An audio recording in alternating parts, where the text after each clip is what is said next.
На База ТВ время новостей. Здравствуйте. Сегодня в выпуске.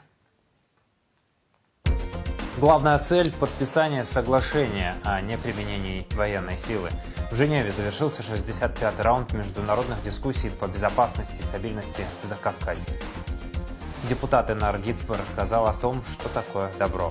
Ежегодная благотворительная акция культурно-благотворительного фонда «Ашана. Урок добра» прошла в школах республики. Родной язык, литература и фольклор в современности перспективы. Вторая международная научно-практическая конференция начала работу в Национальном университете. В Женеве завершился 65-й раунд международных дискуссий по безопасности и стабильности в Закавказье. Комментируя второй день работы, министр иностранных дел Олег Барцец, возглавляющий абхазскую делегацию, подчеркнул, что главная цель – это подписание соглашения о неприменении военной силы. Завершился 65-й раунд женевских дискуссий по безопасности и стабильности в Закавказье. Это актуальное, корректное название этого формата. Сегодня второй день работы, он успешно завершен. Делегация Республики Абхазия в полном объеме, в полной мере донесла до внимания сопредседателей, участников дискуссий и всех сторон ОБСЕ, ООН и Европейского Союза свою твердую позицию по ситуации в области безопасности и стабильности в регионе Южного Кавказа. Мы еще раз подчеркнули свою приверженность мирному плану в продвижении наших инициатив по подписанию юридически обязывающего соглашения о неприменении военной силы.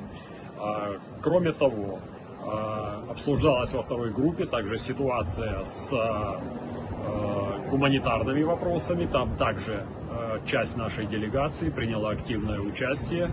И совместно мы, я считаю, сделали еще один шаг в достижении вот этого важного для всех нас результата. Главная цель, как я уже подчеркивал, это подписание соглашения о неприменении военной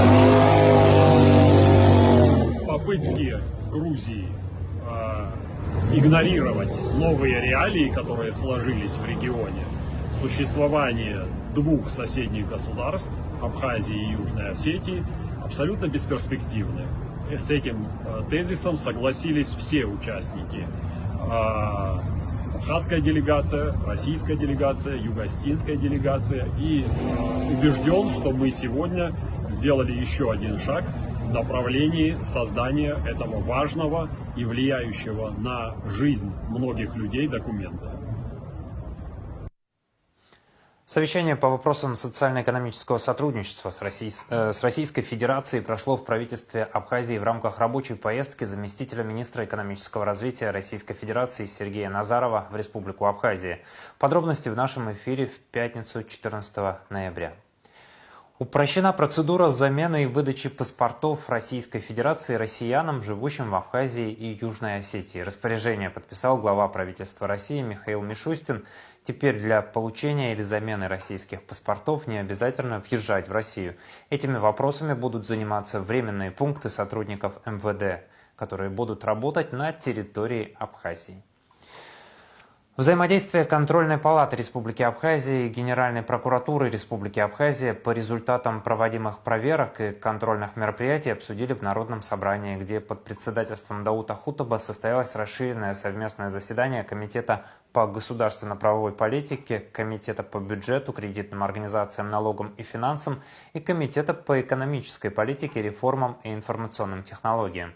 В заседании приняли участие генпрокурор Республики Адгур Агрба, его заместители Дамир Квицини и Алиас Трапш, председатель контрольной палаты Каха Перта, его заместитель Зураб Отерба, аудиторы контрольной палаты, а также другие представители Генеральной прокуратуры и ОБП. В ходе заседания депутаты заслушали руководителей обоих ведомств о сложившейся практике взаимодействия и возникающих проблемах. В ходе заседания парламентарии и представители ведомств обсудили возможности совершенствования механизма взаимодействия, включая внесение поправок в законодательство для устранения правовых пробелов.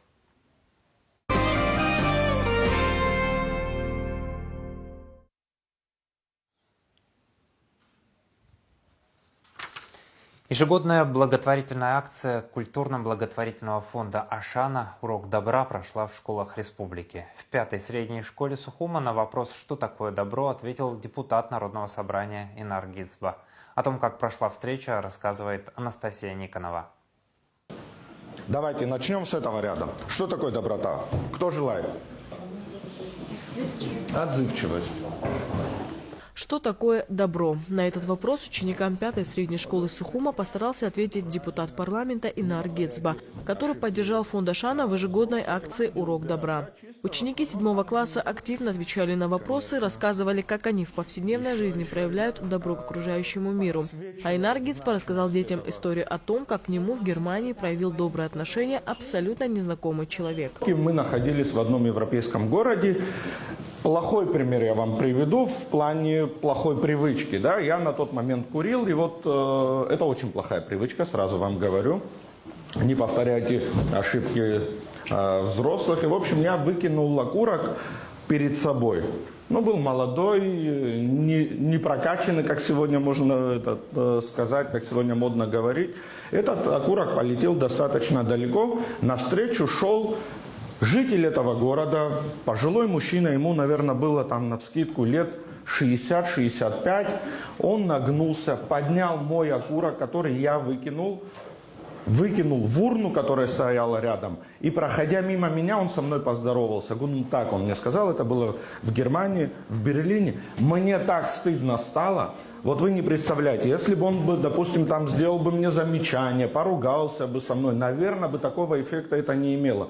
Какие я извлек для себя 2 урока, основных урока. Первое, не будь свиньей, да, там, не сори. Тем более ты в гостях находишься где-то. Я гость, я приехал в его город, в его страну, и я там насорил. И второй урок, вот этот человек пожилой, да, он наверняка уже, может быть, даже не работал, был на пенсии, но он проявил любовь и доброту к своему городу. Он поднял мой мусор, выкинул в урну, и со мной очень мило, тепло поздоровался. Все, для меня это на всю жизнь стало уроком. «Урок добра» – ежегодная акция культурно-благотворительного фонда «Ашана». Волонтеры фонда – это зачастую депутаты, журналисты и актеры. Выбирают школу, где в течение урока рассказывают детям о простых, но очень важных вещах.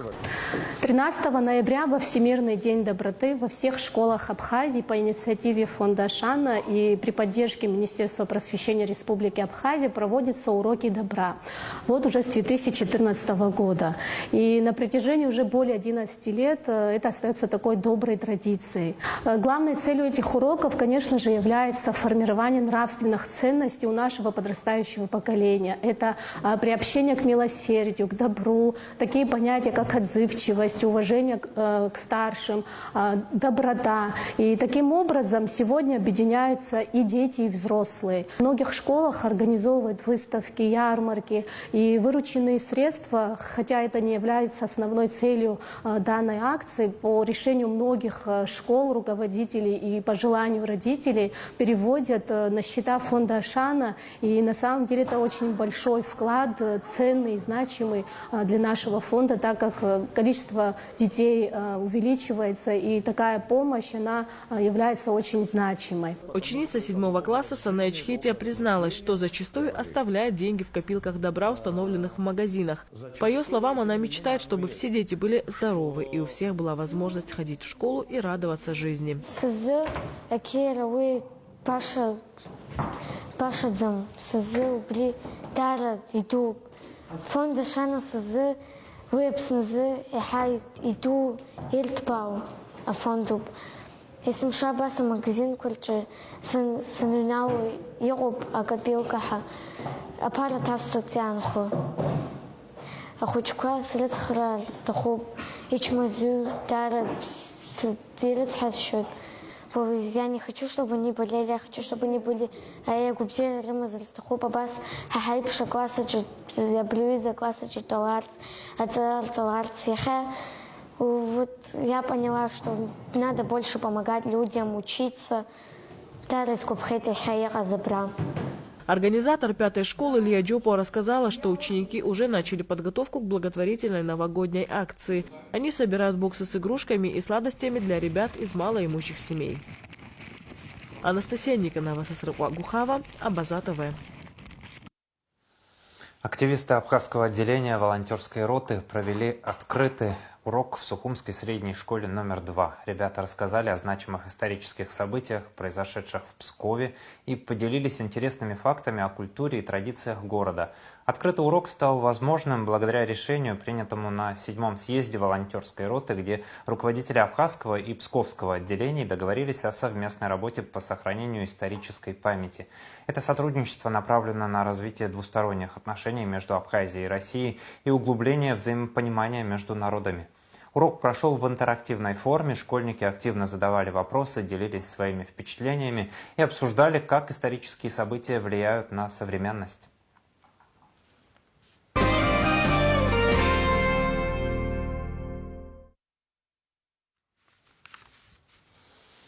Вторая международная научно-практическая конференция «Родной язык, литература и фольклор. Современность и перспективы» начала работу в Национальном университете. С 12 по 14 ноября ее участники, профессорско-преподавательский состав АГУ и гости из вузов Северного Кавказа будут делиться профильными знаниями и наработками в рамках многочисленных пленарных заседаний и лекций. На открытии конференции побывала наша съемочная группа «Слово ради Чичава». В Абхазский госуниверситет прибыло множество гостей со всех уголков Кавказа, от Дагестана до Карачаева-Черкесии, доктора и кандидаты филологических наук, преподаватели ведущих вузов, профессора профильных лингвистических центров и кафедр. В ходе второй международной научно-практической конференции, посвященной родному языку, они проведут в Абхазии несколько дней, поделятся опытом с коллегами, проведут лекции, поработают в рамках нескольких тематических секций.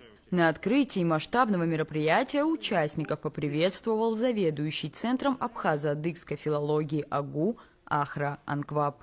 Мы рады приветствовать вас в стенах нашего университета, прибывших из северокавказских республик для участия в работе второй международной научно-практической конференции «Родной язык, литература и фольклор. Современности и перспективы». И выражаем искреннюю признательность за активное сотрудничество. Надеюсь, работа нашей конференции позволит снять многие вопросы и представить широкие возможности для обмена опытом в сфере сохранения и обучения родным языкам, повышению интереса к национальным литературам и заложит основу прочным традициям, способствующих укреплению научно-творческих и культурных связей между нашими народами.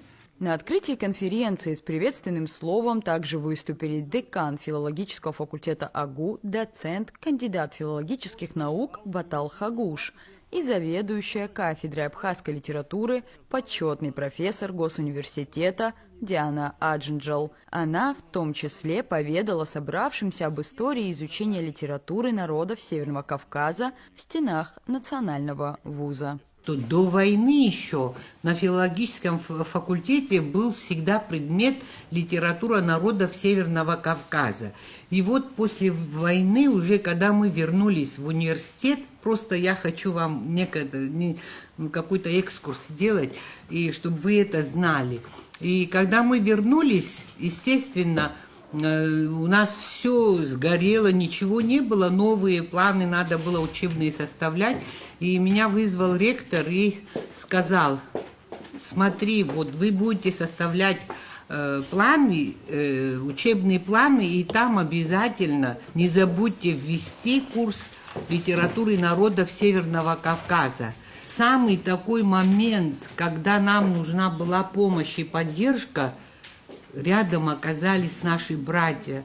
Это дорогого стоит. И поэтому наша задача какая? Не забыть это все и всем последующим поколениям передавать.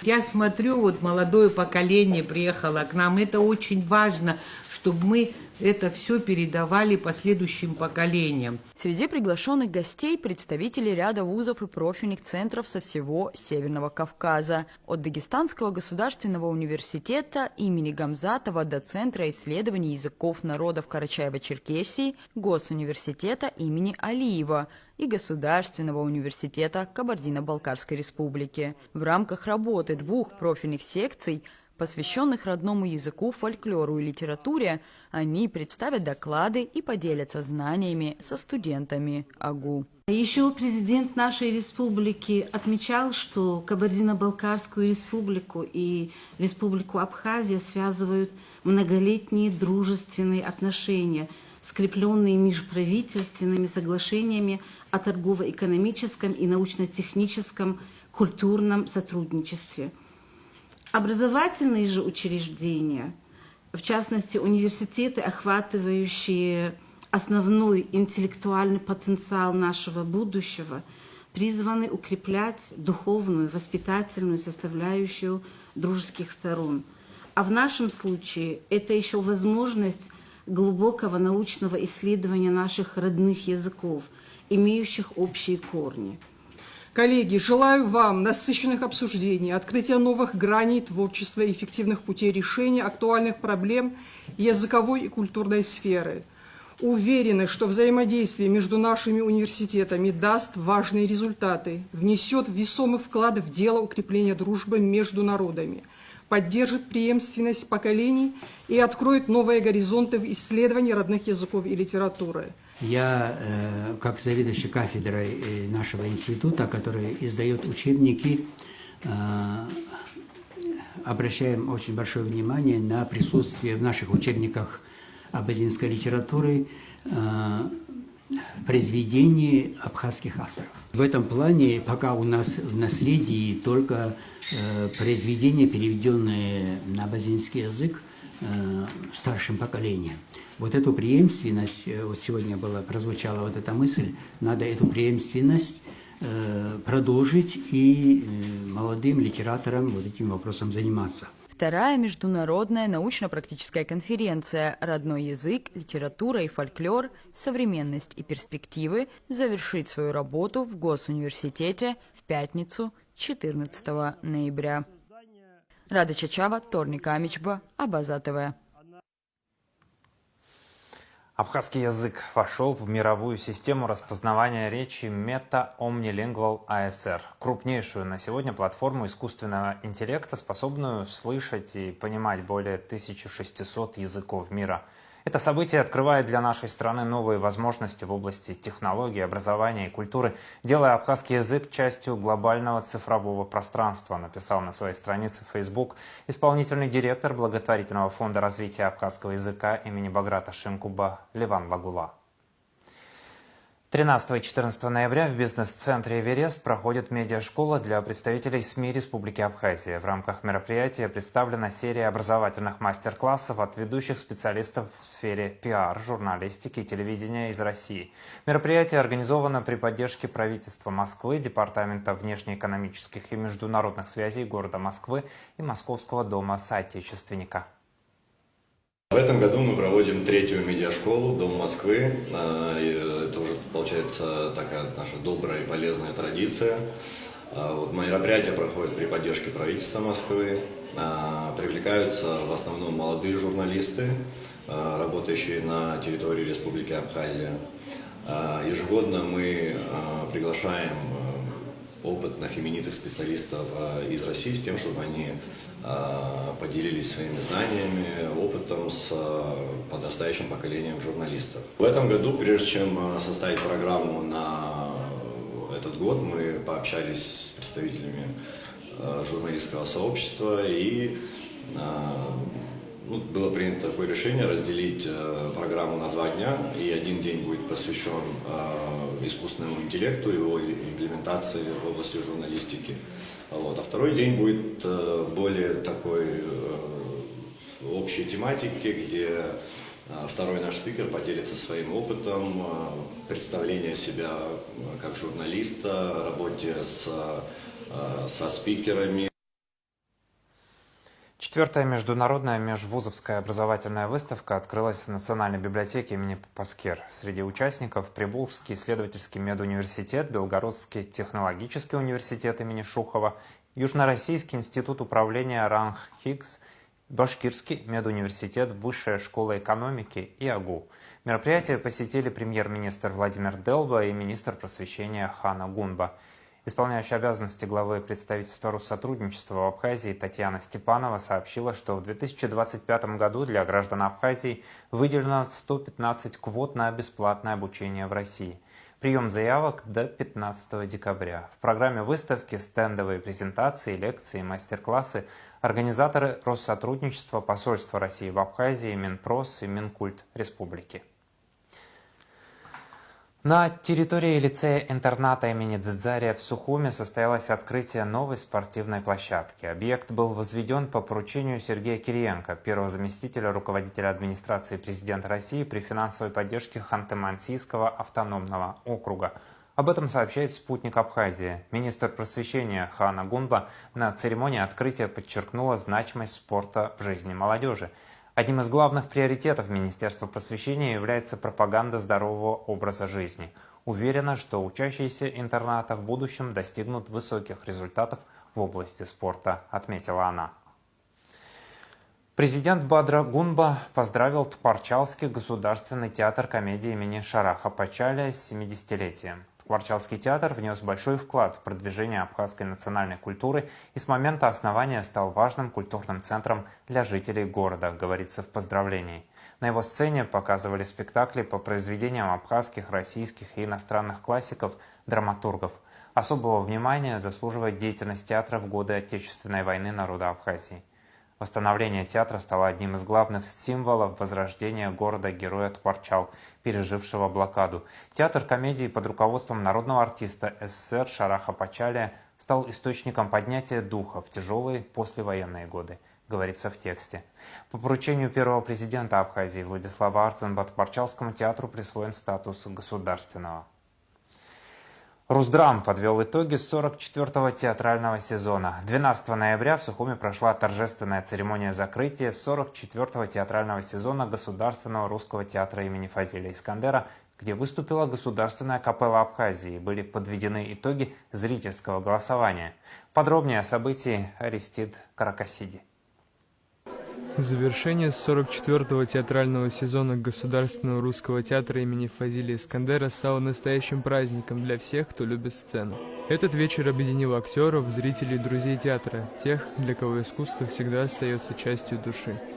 Ираклий Ривазович, у вас всегда все профессионально. Я вот сегодня каждый день я прохожу на работу и с работы хожу мимо этого театра. И вроде театр как театр, каменное здание, но только переступаешь порог этого театра, тебя окутывает атмосфера творчества. Это театр, эту труппу, замечательные актеры, и я вам желаю всегда процветания и больших успехов.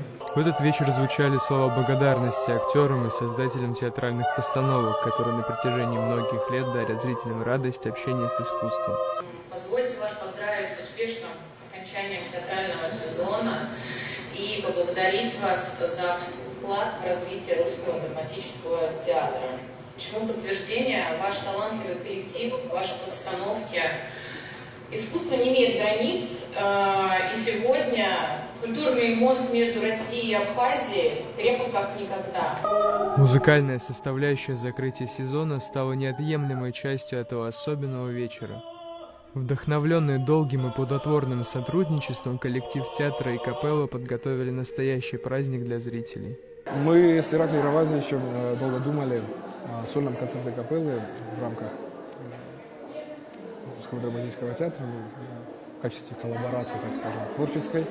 И вот пришла идея именно вот к закрытию сезона сделать такой небольшой праздник музыки и привести театральный сезон к окончанию. Для нас это огромное счастье выступать в таком прекрасном театре, с такой прекрасной труппой театра, с такими прекрасными работниками. Прекрасный спектакль. Мы еще также сотрудничаем в рамках спектакля «Игрок» по Достоевскому с 2018 года. И также, я думаю, что будут новые идеи, и обязательно мы их воплотим. Театр не только радовал зрителей новыми постановками, но и продолжал активно работать над улучшением своей инфраструктуры. В завершении сезона директор театра поделился основными достижениями и планами на будущее. Я уже сделал сообщение о том, что театр планирует 2 премьеры до конца этого года. Это спектакль «Чайка» Чехова. Премьера состоится 20-21 ноября. И спектакль «Эдит Пиаф», музыкальный спектакль о великой певице. И эта пьеса специально написана для нашего театра, и там будет живой звук, и наша актриса Лейда Тыркба сыграет за главную роль и споет живьем композиции Эдит Пиаф. Это будет очень-очень-очень интересная работа. Режиссер Александр Огарев. Премьера в день рождения Эдит Пиаф 19 декабря. Потом детский новогодний спектакль «Снежная королева». Он стартует 27 декабря, каждый день будет идти до 5 января. Так что планов у нас много. У нас еще и детская студия есть, которая выпускает в конце ноября спектакль «Гадкий утенок». Так что планов много, главное все сделать, сдюжить, справиться. 44-й театральный сезон завершен, оставив в памяти зрителей яркие спектакли, новые впечатления и значимые культурные события. Театр имени Фазилия Искандера продолжает радовать своих поклонников и двигаться вперед, открывая новые горизонты для искусства. Это было действительно важное событие для театра и для всей культурной жизни Абхазии. Сезон закрыт, но работа продолжается. Арестит Каракасиди, Абаза ТВ. 17 и 18 ноября в Абхазском государственном университете пройдет фестиваль документального кино «Арти.док. Время наших героев». Фестиваль посвящен героям специальной военной операции. В программе премьеры фильмов фронтовых документалистов Руслана Гусарова, Артема Сомова, Павла Кукушкина и Ольги Кирий. Среди героев – бойцы и добровольцы, в том числе абхаз Аляс Авицба с позывным «Горец», потерявший ногу на фронте и вновь вернувшийся в строй. Гостей ждут показы, дискуссия по доброй воле, как абхазы защищают Донбасс, а также концерт с участием Алексея Поддубного «Джанго». Фестиваль проводится при поддержке МИД Абхазии и Национального фонда поддержки социальных программ России. Международный фестиваль документального кино «Арти.док. Время наших героев» в Абхазии. Вы увидите фильмы о героях специальной военной операции на Донбассе. Картины, снятые в самом пекле сражений. В деловой программе встречи с создателями картин, военкорами и бойцами. Вход бесплатный, количество мест ограничено. Программа на artifestival.ru. Это время героев. Время быть вместе.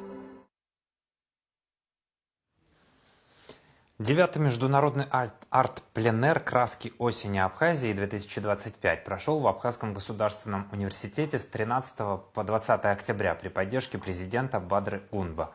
В нем участвовали более 30 художников из Абхазии, России, Южной Осетии. В этом году мероприятие было посвящено 80-летию со дня рождения первого президента Абхазии Владислава Ардзинба и завершилось итоговой выставкой работ в фойе АГУ. После выпуска новостей в нашем эфире материал, посвященный ходу и итогам этого масштабного культурного форума. С 15 ноября устанавливается запрет на любительский лов рыбы в реках Рицинского реликтового национального парка. Это делается с целью обеспечения охраны лососевых рыб в период нереста. Администрация парка напоминает всем посетителям о том, что на его территории в соответствии с законом об особо охраняемых природных территориях запрещается любая деятельность, включая охоту, которая может нанести ущерб растительному и животному миру. О дате разрешения на ловлю рыбы администрация парка сообщит дополнительно. Праздник к нам приходит. Новую 30-метровую новогоднюю елку официально откроют в Сухуме 23 декабря. Елку уже доставили в столицу, собирать и украшать ее начнут 25 ноября. Игрушки уже закуплены, рассказала спутник, начальник отдела культуры администрации столицы Нала Хашик. Старая елка, которая ниже новой на 12 метров, переедет в новый район столицы. Хашик добавила, что глава города Тимур Агарба поручил разработать проекты по оформлению площади Свободы, где будет установлена главная елка страны. Сейчас о погоде.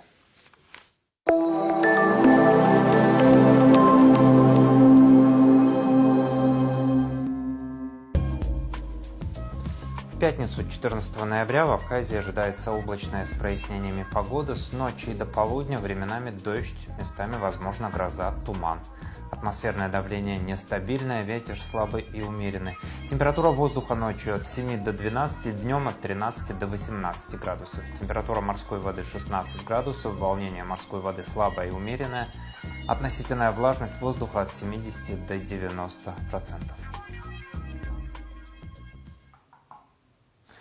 На этом выпуск завершен. За развитием событий следите вместе с нами. До новых встреч на Абаза ТВ.